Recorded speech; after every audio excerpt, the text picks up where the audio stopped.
भाषा और साहित्य से संबंधित प्रश्न जो अक्सर एसएससी, रेलवे तथा अन्य प्रतियोगी परीक्षाओं में पूछे जाते हैं।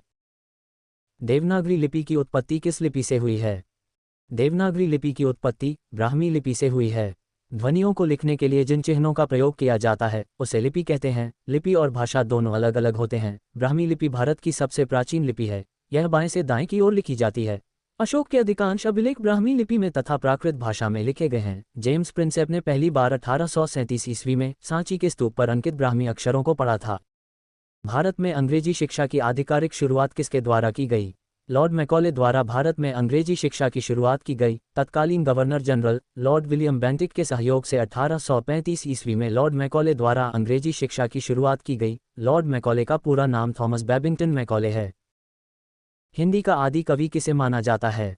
स्वयंभू को हिंदी का आदि कवि तथा अपभ्रंश का वाल्मीकि कहा गया है। पाणिनि संस्कृत व्याकरण के जनक थे। सुमित्रानंदन पंत को सुकुमार कवि कहा जाता है तथा नागार्जुन को भारत का आइंस्टीन से संबंधित किया गया है। हिंदी में प्रकाशित भारत का प्रथम समाचार पत्र का नाम क्या है? उदंत मार्तंड भारत का पहला हिंदी भाषा का समाचार पत्र है, जिसके संस्थापक पंडित जुगल किशोर शुक्ल थे। ये प्रत्येक मंगलवार को कोलकाता से प्रकाशित किया जाता था। बंगाल गजट भारत में प्रकाशित होने वाला पहला अंग्रेजी समाचार पत्र था। बंगाल गजट का प्रकाशन जेम्स ऑगस्ट हिक्की द्वारा किया गया था, जिसका प्रकाशन कोलकाता से होता था। सोम प्रकाश समाचार पत्र के संस्थापक ईश्वर चंद्र विद्यासागर थे। इसका प्रकाशन कोलकाता से किया जाता था। इंडियन मिरर समाचार पत्र के संस्थापक केशव चंद्र सेन थे, जिसका प्रकाशन कोलकाता से होता था। मातृभाषा दिवस किस तिथि को मनाया जाता है? 21 फरवरी को मातृभाषा दिवस मनाया जाता है। 14 सितंबर को हिंदी दिवस मनाया जाता है। 22 दिसंबर को गणित दिवस मनाया जाता है तथा 22 अगस्त को विश्व संस्कृत दिवस मनाया जाता है। निम्नलिखित में से किसके विकास में अमीर खुसरो ने अहम भूमिका निभाई थी? खड़ी बोली के विकास में अमीर खुसरो का योगदान विशेष रूप से रहा है। अमीर खुसरो द्वारा सितार और ख्याल तथा तराना जैसी संगीत शैलियों का आविष्कार किया गया। अमीर खुसरो भारत के एक सूफी गायक, कवि और विद्वान थे। अमीर खुसरो के गुरु का नाम हजरत निजामुद्दीन औलिया था। आंध्र प्रदेश की राजकीय भाषा कौन सी है?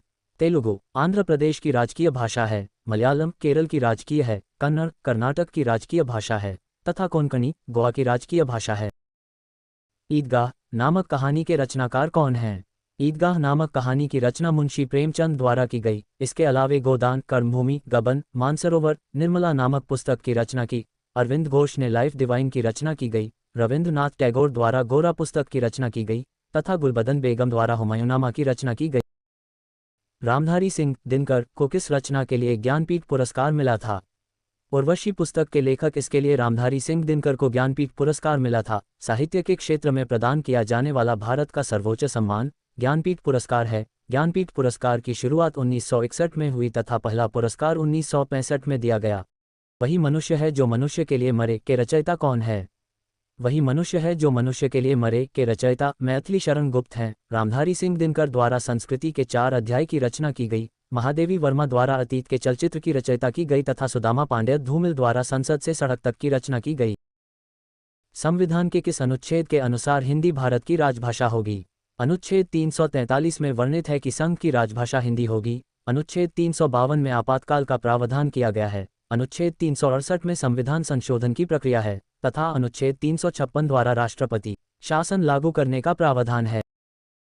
निम्नलिखित में से किस देश में सर्वाधिक भाषाएं बोली जाती हैं? विश्व में सर्वाधिक भाषाएं भारत में बोली जाती हैं। 2011 की जनगणना के भाषाई आंकड़ों के अनुसार भारत में 57% जनसंख्या हिंदी बोलती है। इसके बाद 8.9% बंगाली, 8.2% मराठी, 7.8% तेलुगु, 6.3% तमिल, 5% गुजराती, 5.2% उर्दू, 1.2% मैथिली और 0.3% संस्कृत बोलती है।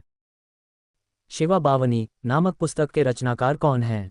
शिवा बावनी की रचना भूषण द्वारा की गई। जयशंकर प्रसाद द्वारा आंसू नामक काव्य पुस्तक की रचना की गई। बाणभट्ट द्वारा कादंबरी पुस्तक की रचना की गई। अलका सरावगी द्वारा शेष कादंबरी नामक पुस्तक की रचना की गई। सूरदास के गुरु कौन थे? वल्लभाचार्य सूरदास के गुरु थे। रामानंद कबीर दास के गुरु थे। रैदास मीराबाई के गुरु थे। बाबा नरहरि तुलसीदास के गुरु थे। श्रद्धा किस कृति की नायिका कौन है? कामायनी पुस्तक की नायिका का नाम श्रद्धा है। कामायनी पुस्तक जयशंकर प्रसाद द्वारा लिखी गई। गोदान प्रेमचंद द्वारा लिखी गई, जिसके पात्र का नाम होरी है। मेघदूत पुस्तक कालिदास द्वारा लिखी गई है, जिसके पात्र का नाम यक्ष है। मृच्छकटिकम पुस्तक शूद्रक द्वारा लिखी गई, जिसके पात्र का नाम चारुदत्त है। वीडियो पसंद आए तो लाइक एवं सब्सक्राइब जरूर करें ताकि दूसरे वीडियो का लिंक मिलता रहे।